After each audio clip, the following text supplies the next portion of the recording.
Maybe healing was never meant to become the day you finally have no trace of what happened.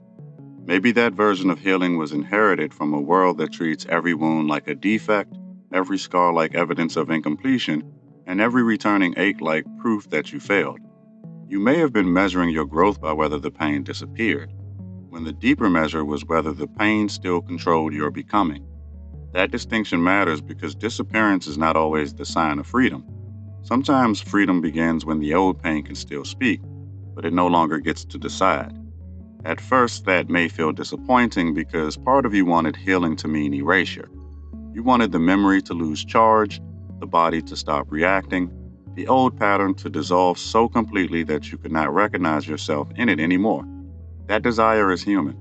When something has hurt you long enough, of course you want it gone. But the desire for total removal can quietly become another form of pressure. And pressure can make the wound feel like an enemy instead of part of your history asking to be carried differently. This is where the idea of cure can become misleading.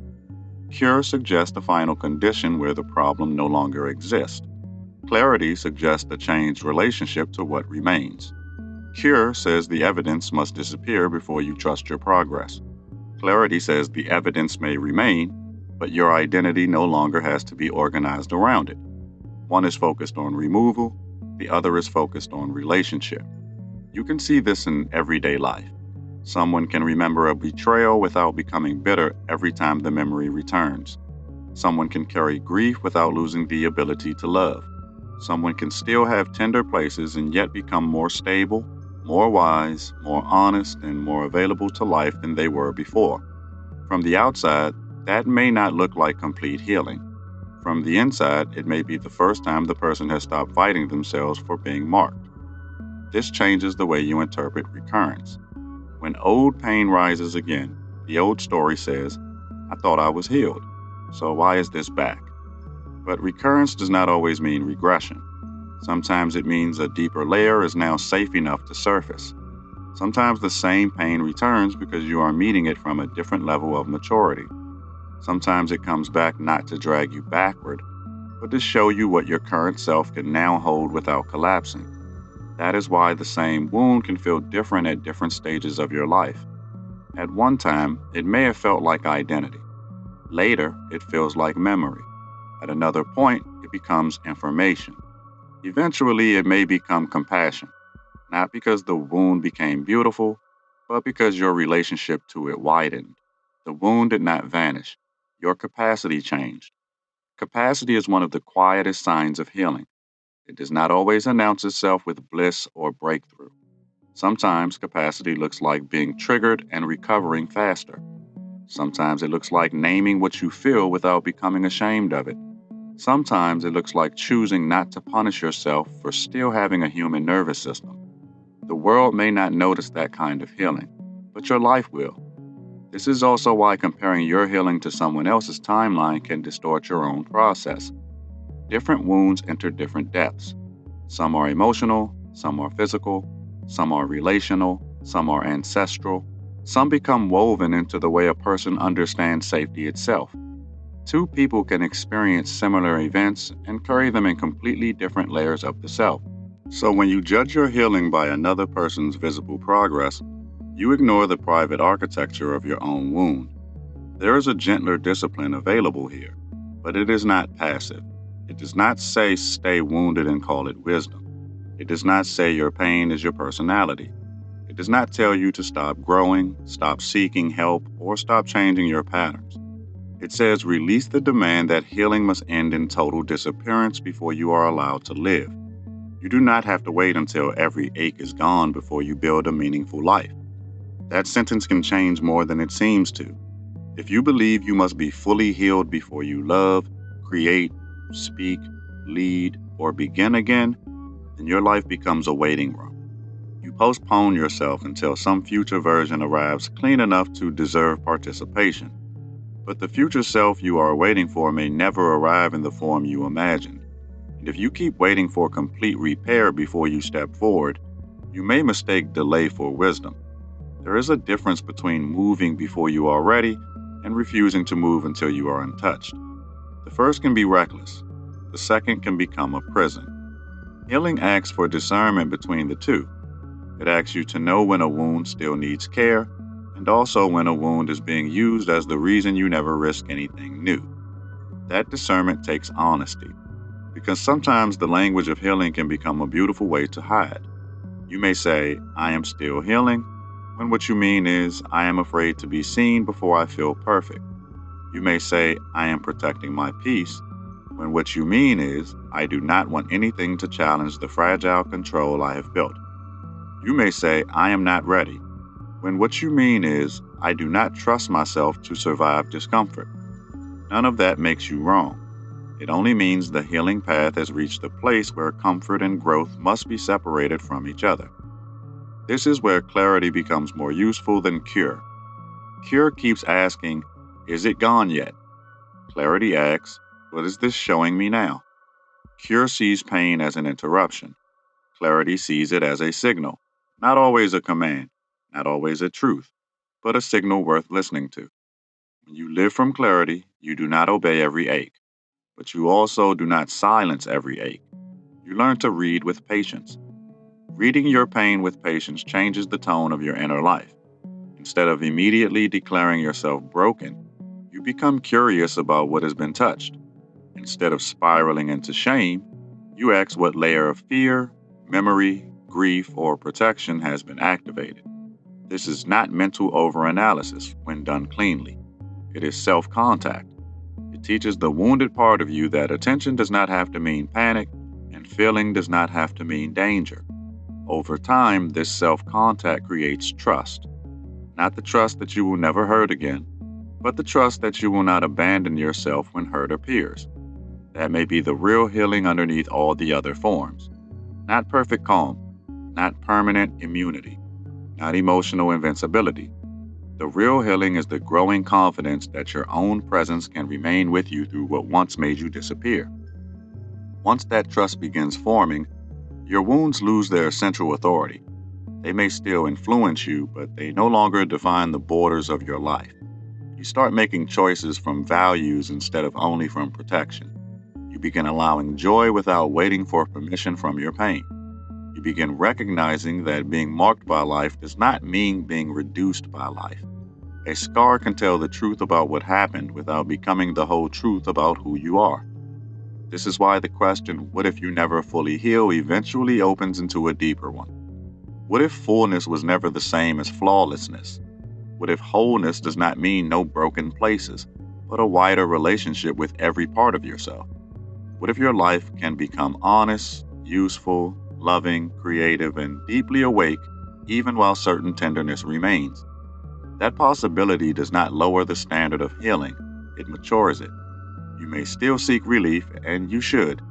You may still need therapy, rest, support, boundaries, body work, prayer, solitude, community, or time. None of that is contradicted by this teaching. The point is not to stop healing. The point is to stop turning healing into another measure of worth. You are not more worthy when the pain disappears. You are not less worthy when something old still trembles. So if something in you is still sore, do not rush to call it failure. Ask what kind of care it needs now from the person you have become. Ask whether it is asking for protection, expression, movement, forgiveness, distance, or simply honest witnessing. Ask whether you are trying to erase it because it is harmful or because you are ashamed that it still exists. That question alone can soften an entire inner war. And once the war softens, healing becomes less like a finish line and more like a way of walking.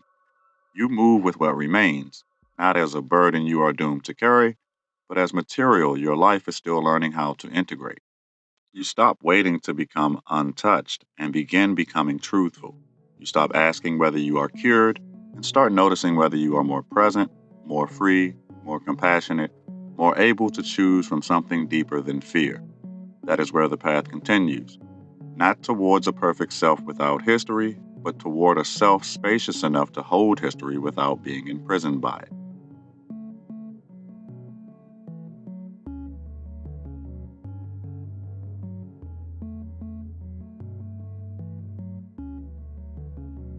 Once you stop demanding total erasure, you begin to notice something more precise than the old idea of healing. You begin to notice movement, not dramatic movement, not the kind that other people can always see, but the quiet inner movement that proves the wound no longer holds the same position. A memory that once swallowed your whole day may now pass through in and out. A trigger that once made you disappear may now reveal itself while you are still present enough to breathe. That is not small progress just because it does not look like final cure. The world often teaches healing as if the only valid outcome is a clean before and after. Before you were wounded, after you were healed. Before you were afraid, after you were fearless. Before you were marked, after you were restored to some untouched state. But human life rarely moves in such clean lines. More often, healing looks like a gradual change in relationship, where the same inner material remains, but it no longer has the same authority over your choice. This is why you have to be careful with the phrase fully healed. It can sound compassionate, but it can also create a hidden standard that keeps moving farther away. You may think you will know you are healed when nothing hurts, nothing returns, nothing shakes you, and nothing reminds you. But that standard asks you to become less human in order to feel whole. It asks your nervous system to erase history instead of integrate it. Integration is a different kind of miracle. It does not deny what happened. It does not pretend the wound was good. It does not force gratitude over pain before the pain has been honestly heard. Integration means the event, the loss, the betrayal, the grief, or the rupture becomes part of your story without remaining the center of your identity. It becomes something you can reference without living inside it. At first, that can feel almost too ordinary to trust. You may expect healing to arrive with light, certainty, or a sudden sense of completion. But sometimes healing arrives as a simple moment where you realize you reacted differently than you used to. You did not spiral as long. You did not chase the same person. You did not collapse into the same shame. You felt the old wave rise, but something in you stayed. That staying is important. It is not passive endurance. It is inner companionship. The wounded part of you learns through repetition that pain no longer means abandonment. Every time you remain with yourself instead of turning against yourself, a new message is installed deeper than thought. The message is not that you will never hurt again. The message is that hurt no longer has to separate you from yourself. This changes the practical work of healing. Instead of asking, "How do I make this disappear?" you begin asking, "How do I respond when this appears?" That question builds agency because it gives you something real to practice. You can practice grounding. You can practice telling the truth without dramatizing it. You can practice choosing support instead of isolation, boundaries instead of resentment, patience instead of self-attack. Each response becomes part of the new structure. And structure matters more than mood. Mood can change in minutes. A breakthrough can fade by morning. But structure is what you return to when emotion rises again. Structure is the set of inner and outer supports that helps you remain coherent when the old pain becomes loud. If healing is only measured by how you feel on your best day, you will keep feeling defeated on your worst. But if healing is measured by the structure you can access when you are shaken, you begin to see growth more honestly. This is why some people are more healed than they realize. They still hurt, so they assume nothing changed. But the way they hold the hurt has changed. The speed of their recovery has changed. The honesty of their self-talk has changed. The choices they make under pressure have changed. If you only look for the absence of pain, you may miss the presence of maturity. There is also a deeper humility that comes with this understanding. You stop ranking people by how healed they appear. You stop assuming that calm means integrated and emotion means unfinished. Some people look composed because they have truly become spacious. Others look composed because they are disconnected from what they have not yet faced. The outer surface does not always reveal the inner relationship. The same is true inside your own life. There may be areas where you look strong because you have grown, and other areas where you look strong because you learn how not to feel. Both can appear similar from a distance, but the body knows the difference. True strength creates more breath, more honesty, more softness, more choice. False strength creates tightening, performance, and an inability to let anything touch you. That is why healing can not only be about becoming unshakable. Sometimes the attempt to become unshakable is just another form of fear. You may build an identity around control, independence, or spiritual toughness and call it healing because no one can reach you anymore. But being unreachable is not the same as being free. Sometimes it means the wound has built a fortress and convinced you it is a temple. Real healing usually makes you more available, not less. More available to your own truth. More available to love that does not require self-abandonment. More available to grief without drowning in it, joy without distrusting it, and connection without needing to control every outcome. This kind of availability does not mean you have no boundaries. It means your boundaries are no longer built purely from fear. Boundaries built from fear and boundaries built from clarity feel different. Fear boundaries often still orbit the wound, while clarity boundaries create space for life to continue. This is another way healing can be present even when tenderness remains. You may still have places that need protection. That does not mean you failed. It means some parts of you are still sensitive, and sensitivity is not automatically dysfunction. Some sensitivity becomes wisdom when it is held well. It tells you when something feels familiar in the wrong way. It helps you notice patterns sooner. It teaches you to move with more discernment, not because you are afraid of life, but because you have learned to listen to yourself. This is the deeper implication of not fully healing. It does not have to mean being trapped forever in pain. It may mean accepting that your life will include ongoing relationship with certain histories and that the relationship can become increasingly intelligent, compassionate, and free. The wound may remain as a place of attention, but attention does not have to mean imprisonment. You can tend something without being rude by it. The question then becomes less dramatic and more honest. Not, will I ever be completely untouched by this, but can I become less governed by it? Can I make choices that are not dictated by the wound? Can I build love, purpose, rest, creativity, and connection around a self that still has tender places? Can I stop using pain as proof that I am not ready for life? This is where the teaching becomes deeply practical. If you wait until nothing hurts, you may never begin. If you wait until no fear remains, you may never speak. If you wait until every old pattern is resolved, you may never love, build, create, or offer what you came here to offer. Life does not only belong to the fully repaired. Life belongs to the present, the willing, the honest, and the gradually becoming. That does not mean you rush past care. You still honor timing. You still respect the nervous system. You still recognize when something is too much, too soon, too exposed, or too unsafe. But you no longer confuse care with permanent postponement. You no longer make the wound responsible for deciding every future possibility. You begin to reclaim the right to participate before you feel flawless. And as you participate, healing becomes less theoretical. You learn in real conditions.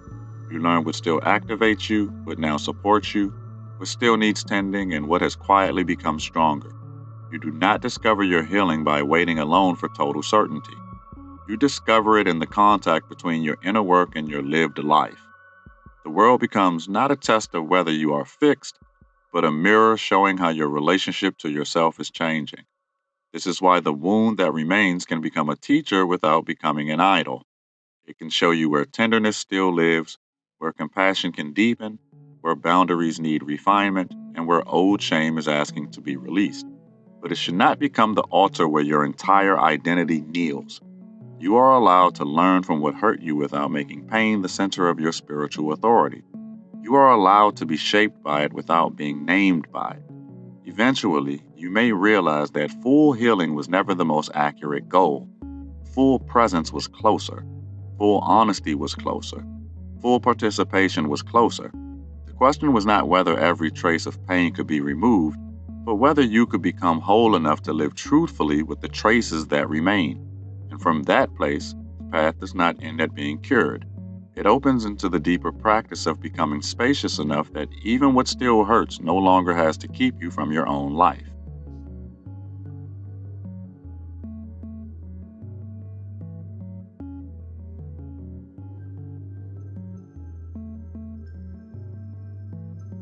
The deeper freedom begins when you stop asking the wound to disappear before you trust your own life.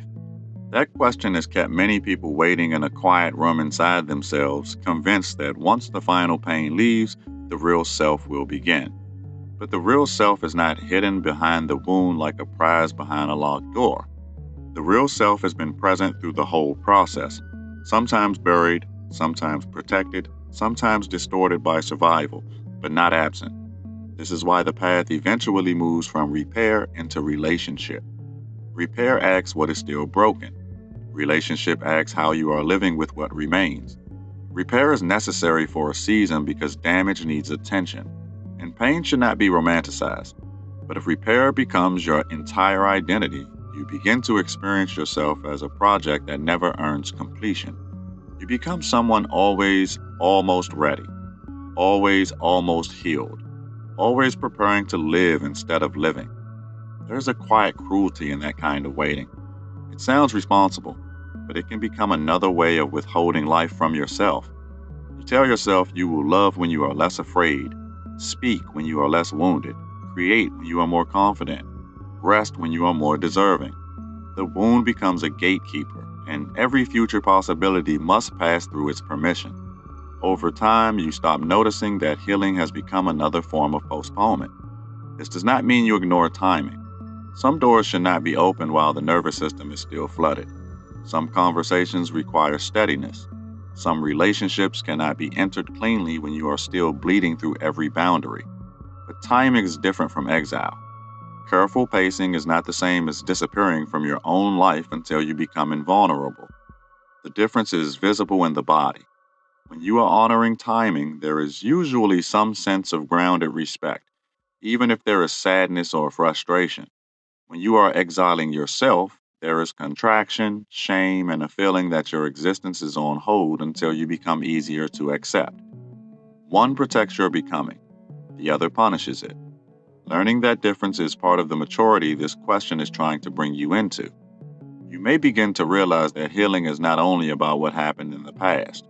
It is also about the future you have been afraid to enter because the past still has a voice. The wound says, do not risk that again. It says, do not trust that feeling. It says, do not become visible where you can be judged, loved, misunderstood, or left. At one time, that voice might have protected you from repeating harm, but a protection that never updates eventually becomes a prison. So the work becomes more specific. You do not silence the protective voice by force. You update it through evidence. You show it that you can set boundaries sooner now. You show it that you can leave what harms you. You show it that you can ask for help, tell the truth, pause before reacting, and survive disappointment without becoming destroyed by it. Every lived correction becomes a new message to the part of you that still thinks the old danger is the only reality. This is why embodied healing matters more than mental agreement. You can agree with a teaching and still remain patterned by fear.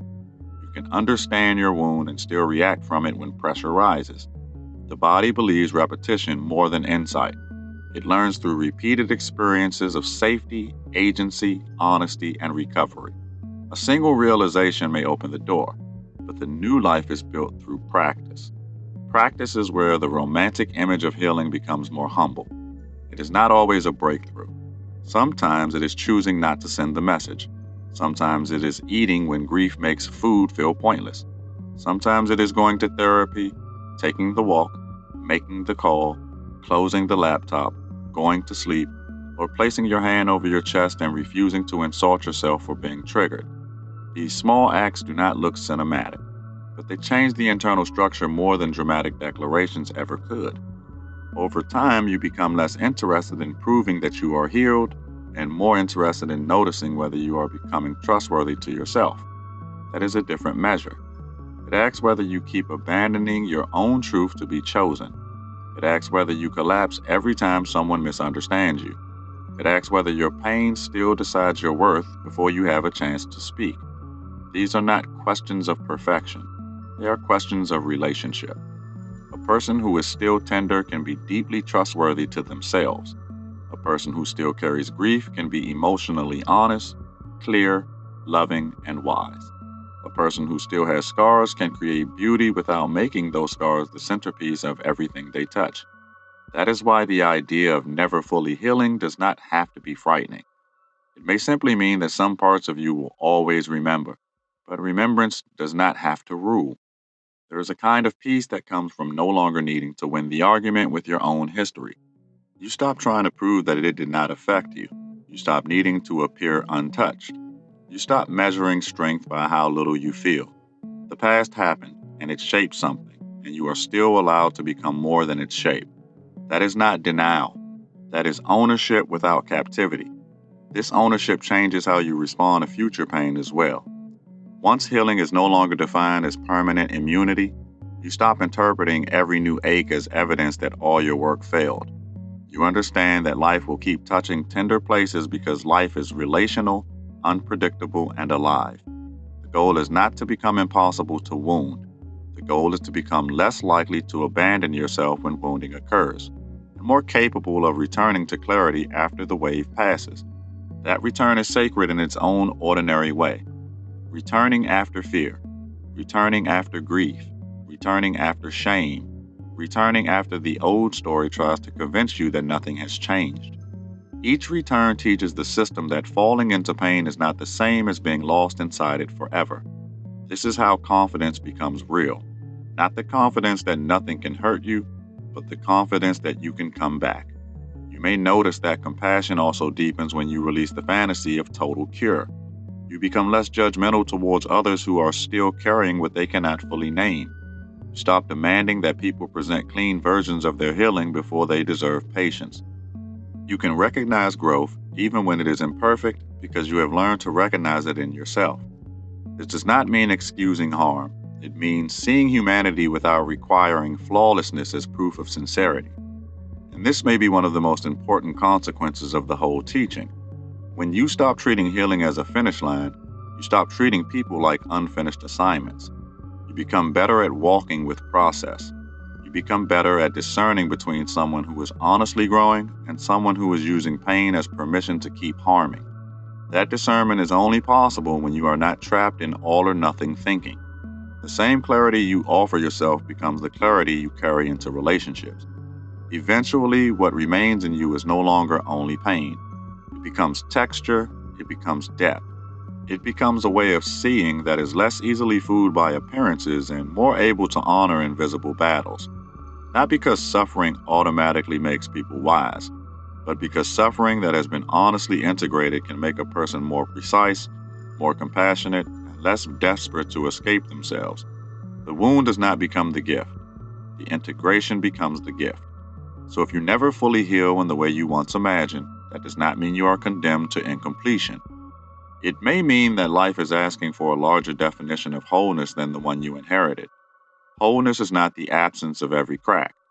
It is the presence of a self that can hold its cracks without becoming divided by them.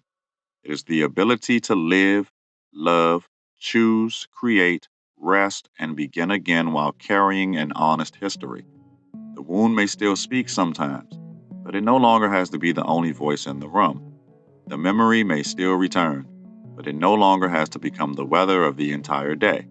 The tenderness may still ask for care, but it no longer has to cancel your future. This is the quiet threshold where healing becomes life itself, not a preparation for life. And from here, the question is no longer whether you will ever become untouched.